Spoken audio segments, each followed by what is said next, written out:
Hello, I am the Grin, and joining me today is the lovely. Amari.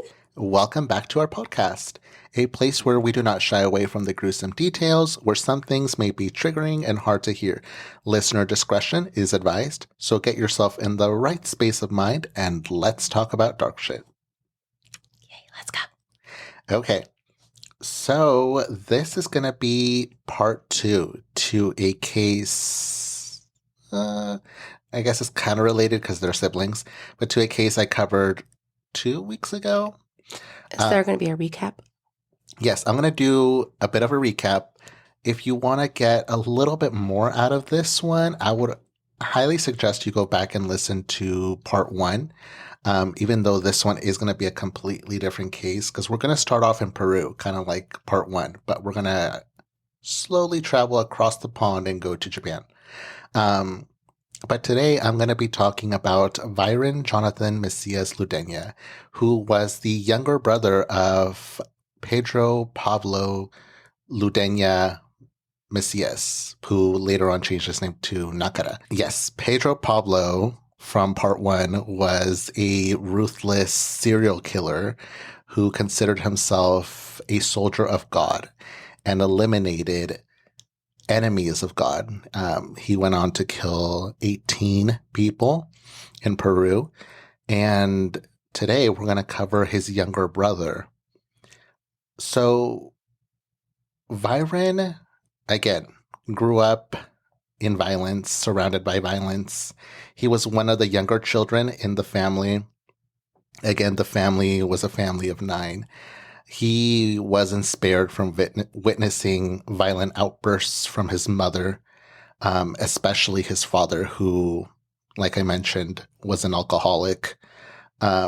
Maria, their mother, was later on diagnosed with schizophrenia, but at the time when they were younger, they didn't really know what was wrong with her. They just knew that she was mentally ill in some way.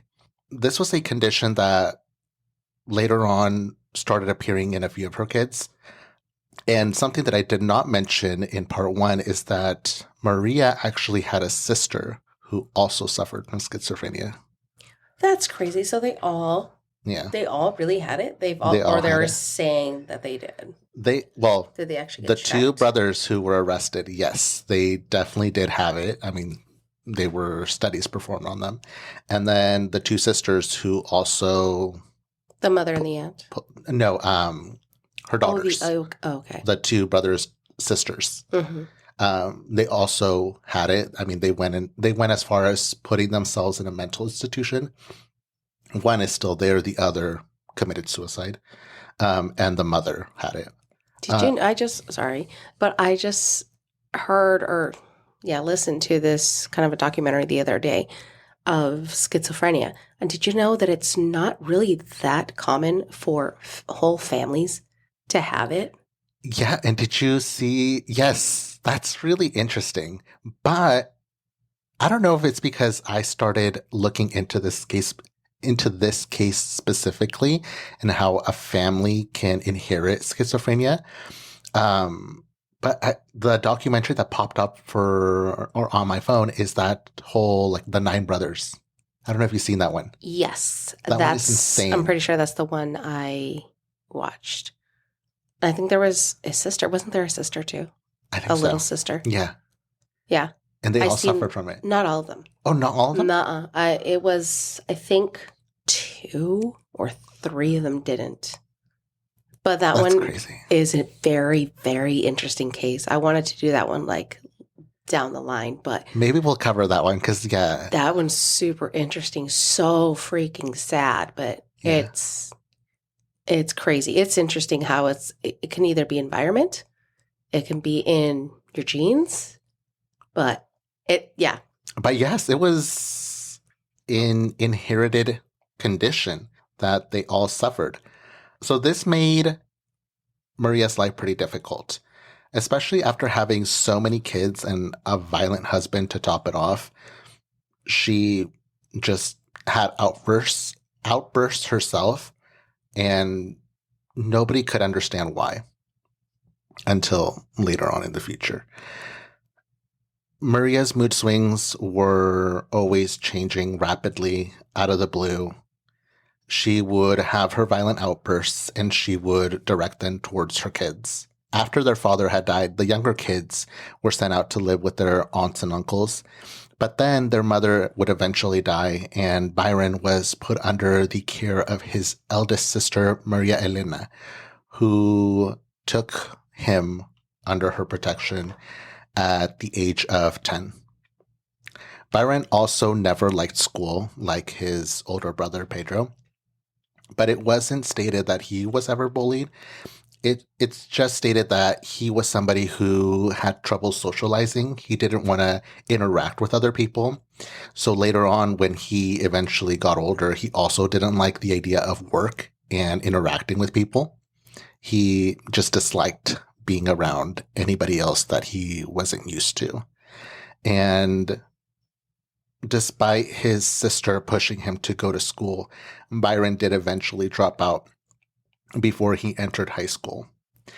It was around this time that people claimed that Vayron started showing very odd behavior, like talking to himself in rapid mood swings. Vayron did have one dream, and that was to leave Peru and immigrate to Japan, like so many other Peruvians were doing at the time. And this is something I covered a little bit in part one. So in part one, I did cover that there was a lot of Japanese influence in Peru. There was a time in history when a lot of Japanese people immigrated to Peru in pursuit of work and other things. So if you go to Peru, there's a lot of Japanese influence. But then around the 1990s, that's when there was a spike of all those Japanese Peruvians going back to Japan. But not just them, but other just regular Peruvians who did not see a future in Peru and wanted to pursue something else. So they went to Japan. But I think I remember stating that during that time, you couldn't just get on a ship and go to Japan. The only people they were allowing to move there were people who had Japanese ancestry. So How do you prove that? I'm pretty sure by any legal document, if you can prove that your parents had Japanese, because it ended, the immigration of Japanese going to Peru ended in like World War II, and this was 1990s. So I'm pretty sure like parents or grandparents that had documentation and you had proof that they were your kin, then you could go. Because this is what eventually led Vayron to go and, like his brother, pay this Japanese citizen to adopt him after he heard what his brother had done. Yes, it was the same person, which I find pretty odd. But then again, it got me thinking of maybe because this was his younger brother, he still had some type of communication with him and didn't fault him for anything that the elder ones did. I don't know. But I mean, eventually they lost communication because Vayron was successful in not only changing his name and getting the Japanese ancestry proof that he needed, but unlike his brother, he was able to get on that ship and move to Japan. And how much longer after his brother Pedro did all this that he actually ended up going or leaving to Japan? It was actually around the same time. And it was already out there, like news already had it out. Everybody knew about it, or it wasn't really known about his public? brother? Yeah. No, it wasn't known yet. Oh, so Yeah. he was just like, oh, yeah, your brother was supposed to go. You can go to his place. That's fine. Yeah. Okay. Yeah, it wasn't known that his brother was a monster Okay. at the time yet. So yes, this is how Vayron's last name went from Messias to Nakada. And this is why when you look up this case, it pops up when you search up the Nakada brothers instead of the Messias brothers because of their name change. But once arriving in Japan, he got himself a job at a factory that made car parts and got himself a place to live and seemed like he was doing all right for himself until one day when his condition seemed like it was starting to slowly deteriorate. So Vayron kept communication with his eldest sister since she was basically the only maternal figure in his life. So he kept communication with her. He wrote her letters. They still kept in touch. And eventually Vayron would go back to Peru and visit, and only visit her. So it never stated that he suffered the same kind of horrific acts that Pedro did. If you want to know what those acts were, I highly suggest you listen part 1. It never stated that he suffered any of that, but for some reason he only kept in touch with his eldest sister. Again, I think that could be because she was the only maternal figure that he ever actually had in his life. How many years older is Pedro to the sister? Bison? Oh, Pedro to Vayron? Vayron, yeah. So Pedro, when he was supposed to go, he was already in his mid to late 20s. Vayron was like in his teens still. Oh, okay. So there's quite a bit of a difference. I mean, he was one of the younger kids, and it was a big family of like 9. Yes, so that's my theory on that. But Maria Elena later on did state that during those visits, she did notice that Vayron was very fidgety, very nervous. It almost seemed like he was really uncomfortable. She noticed that he had lost a lot of weight, but she just thought that, oh, he's not eating enough, let me feed him. But he wouldn't interact with her the same way that he would before he left Peru. So this got her thinking that there's something wrong with you. I want you to stay. I don't want you to go back to Japan. But there was no way to persuade him. He didn't want to stay in Peru because he didn't, aside from his sister, he felt like there was nothing there for him.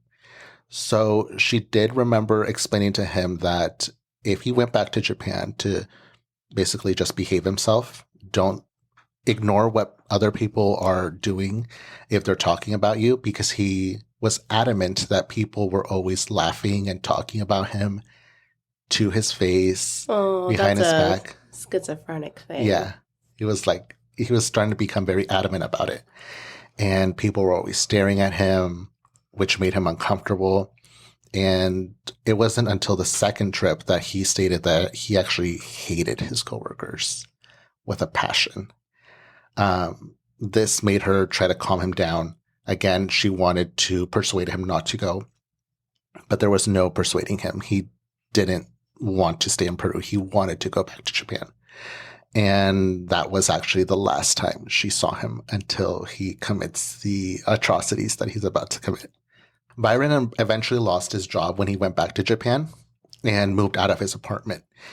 He moved to a suburb in Tokyo, and not much is known about his life during that time. But it wasn't until 10 years after Pedro Pablo, his elder brother, committed his atrocities in Peru that Vayron would go on to shock Japan and follow in his footsteps. So here's where I had issues.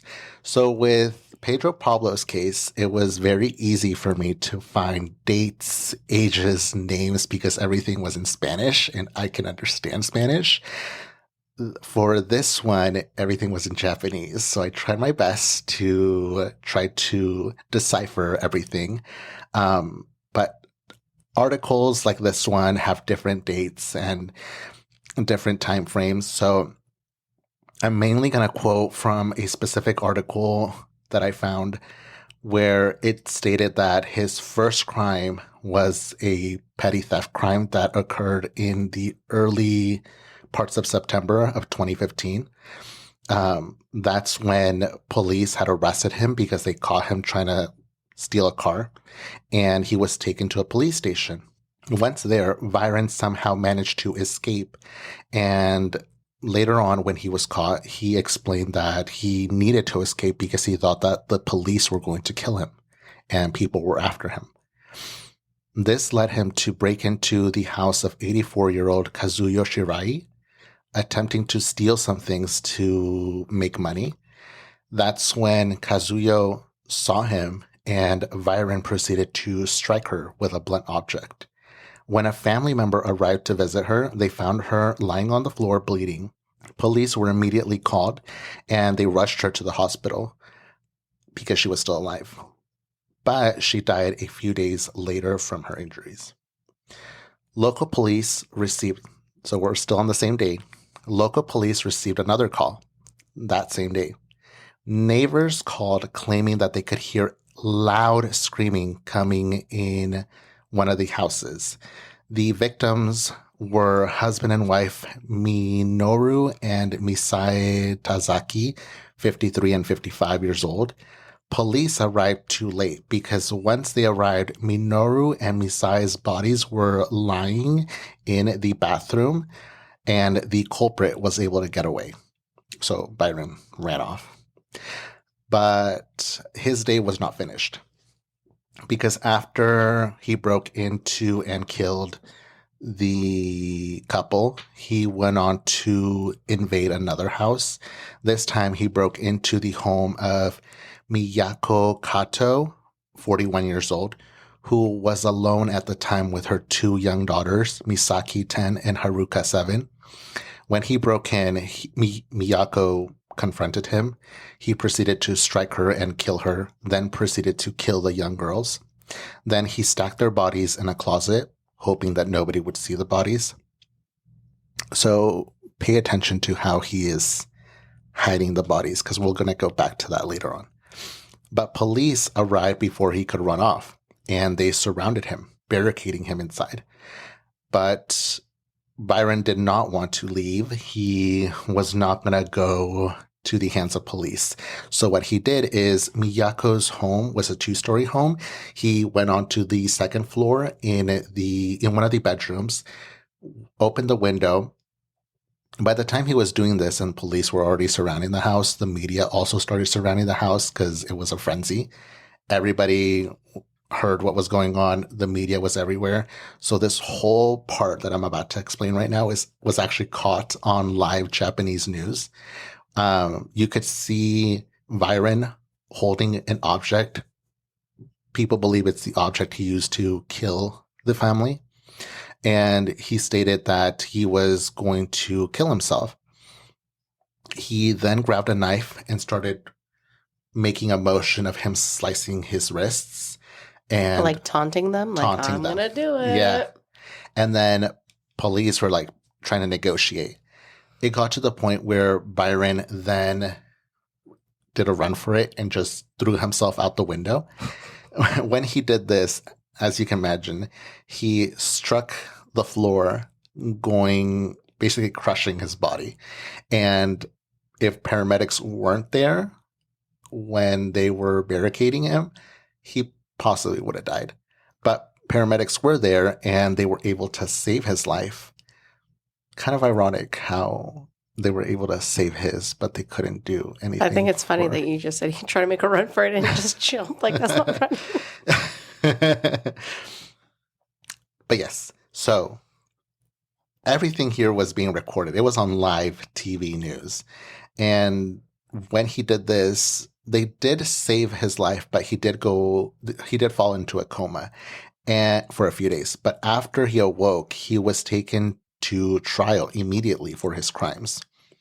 All the homes he attacked were in a suburb of Kumagaya, which is a suburb that's really small near Tokyo. And the interesting thing with this suburb is that when Peruvians were first moving back to Japan, this was the area that they were all... Oh, so that's where they migrated to. Mm-hmm. Okay. That's the same thing with back in the old days of migrating. Isn't it like Scottish? No, Irish? All of them, like when they were coming here to the States, they would go to New York. Yes. They go through New York and they just kind of stay in that areas. And then that's why there's like a lot of their influence in that area. So yes, same thing here. So just to keep count, in one day, he killed 6 people. Correct. He is categorized as a spree killer, unlike his brother, who was more of a serial killer. So they call that a spree because it was all like within the same day, like all Correct. Really close to each other. Mm-hmm. I think the only other spree killer that we've covered on the channel or on the channel, is Joanne Dennehy, who when A taxi? Joanne Dennehy, the one who was like, I want to kill people, and she started like swinging her knife at dog walkers. Oh, her. Okay, I would categorize her as a spree killer. Yeah, because there was no reason. She just saw people and like, hey, I want to kill you. You. Yeah. It's crazy. Prosecutors pushed for the death penalty, but the defense argued that Vayron was an individual who wasn't sane. But prosecutors did mention, and this became a case that was so infamous in Japan that when his sentencing came the day, there was so many people lining up and surrounding TVs just wanting to hear what the sentencing was going to be. Because some people were really pushing for the death penalty. Others argued that wasn't ethical, because he isn't somebody who's fully there. What prosecutors argued, or the reason why they argued that for the death penalty, is because they argued that he knew what he was doing. Going back to how he killed his victims, he hid their bodies in places he thought that people wouldn't find them. So they thought that, no, you knew what you were doing. You knew what you were doing was wrong, and you did it anyways. But when the defense argued that he was having a manic episode. I mean, the whole reason he left the police station was because he thought people were after him and wanted to kill him. And the police were the ones that were also after him. Yes. The police were the ones he claimed that were wanting to kill him. See, that I think anybody can also make that argument of he killed people because he's insane. Like, a lot of the killers are not sane. A lot of the killers have mental issues. I agree. Maybe some worse than others, but all of them have mental issues. Yes, I definitely agree on that. And the case became so like polarizing that they actually decided to fly out Maria Elena, who was his eldest sister, to Japan and interrogate her, asking her questions about Vayron's past. The defense was adamant about not sending this individual to death. But in 2018, Vayron was sentenced to death because, again, prosecutors were adamant that this individual knew right from wrong and knew what he was doing the whole time he killed his 6 victims. However, a year after that sentencing in 2019, the defense appealed the ruling, and Vayron's sentencing was changed to life in prison for his crimes. I'm sorry, I forgot what you originally said. What was it originally? They were pushing for death, and death is what he got in 2018. Is that around the same time where a lot of people were just, let's not give them death, let's just give them life? Because wasn't that the same thing for, I just spoke about it a couple of weeks ago, Scott Peterson?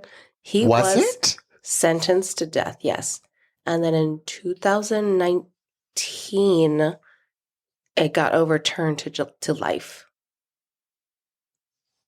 Huh, I didn't even notice that. I didn't even catch that. What happened in 2019 where everybody's like, that's harsh. Let's not kill people. Let's just like let them die in prison. Let's not kill them. What happened? I honestly that didn't even occur to me until right now. Yeah, that's weird.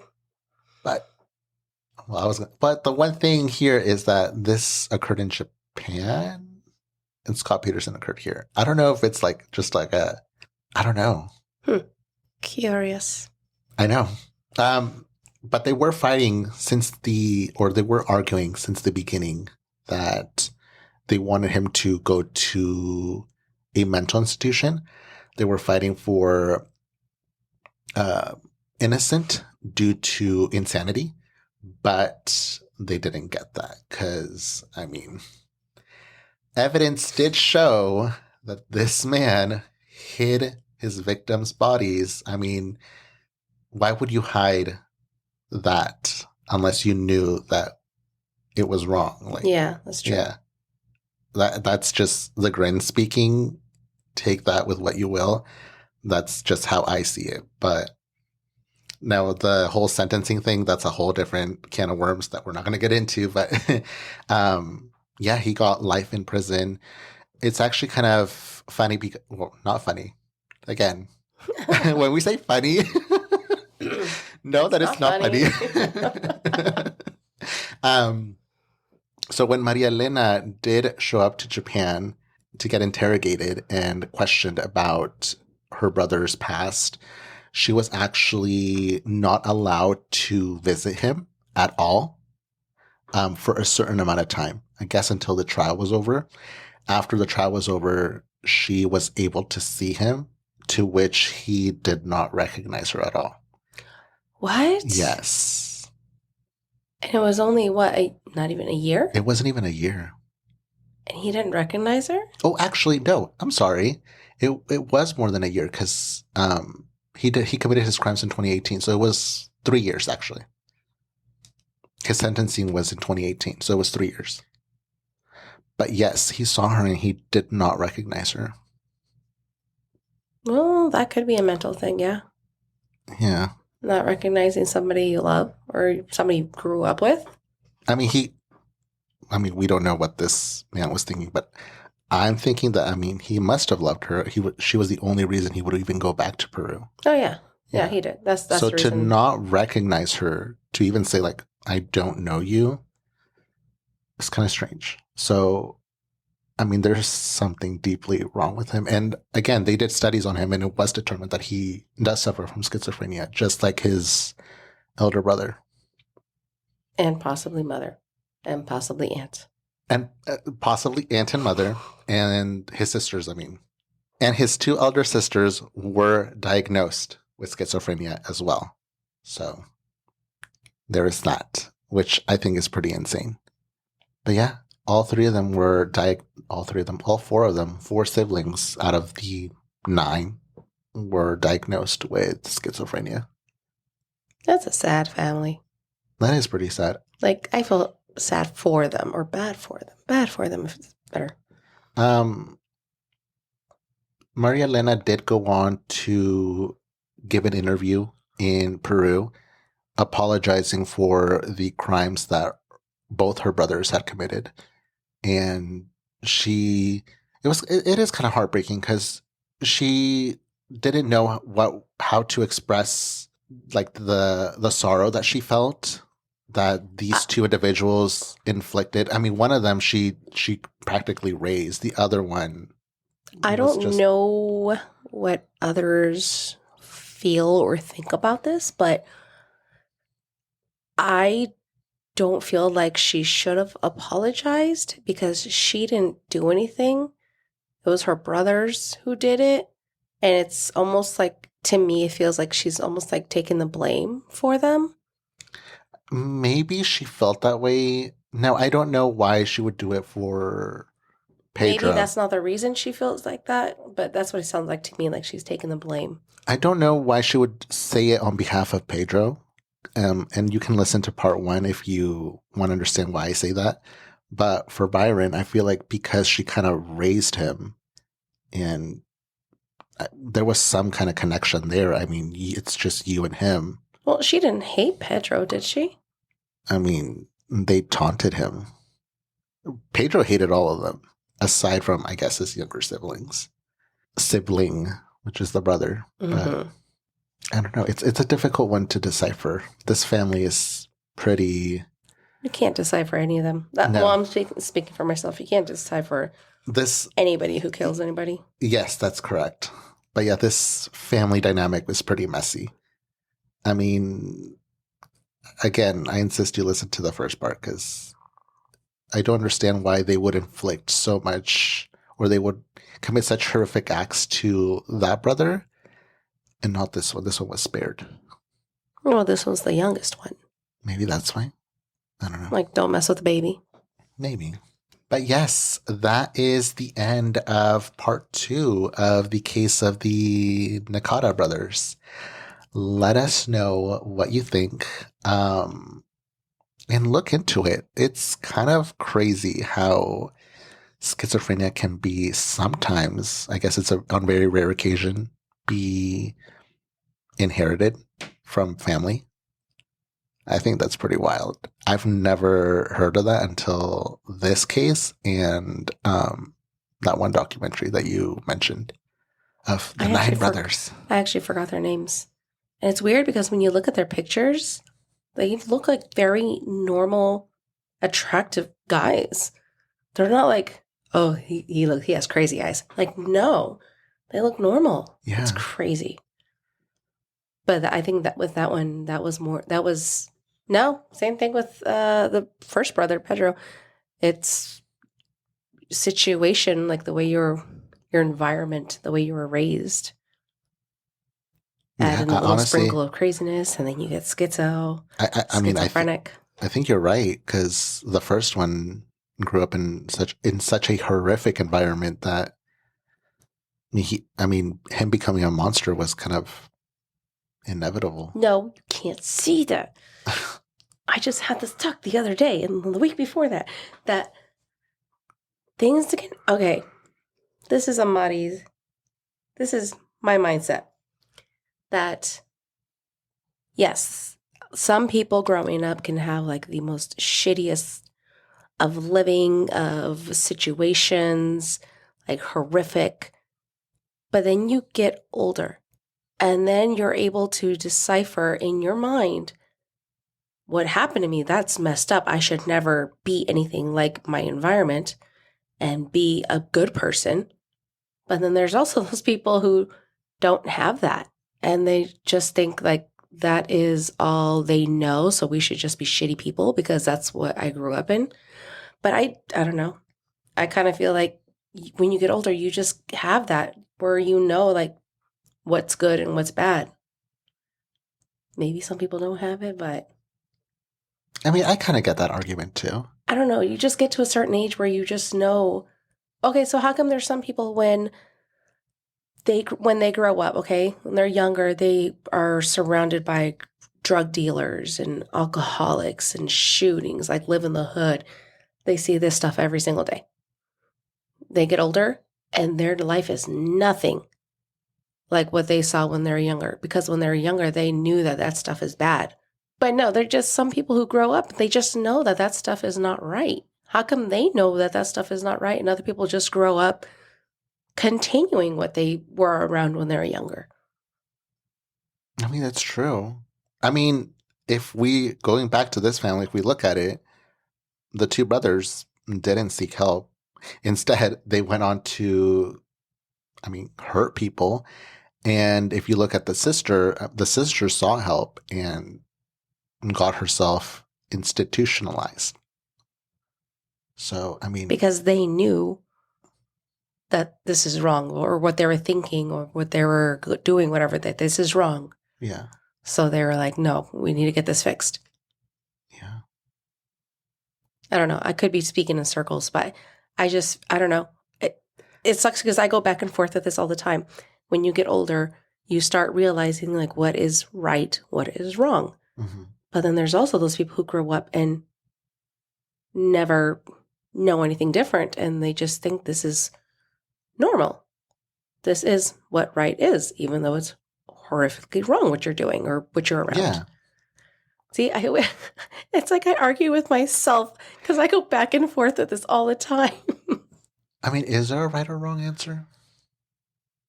No, there's nothing has a right or wrong.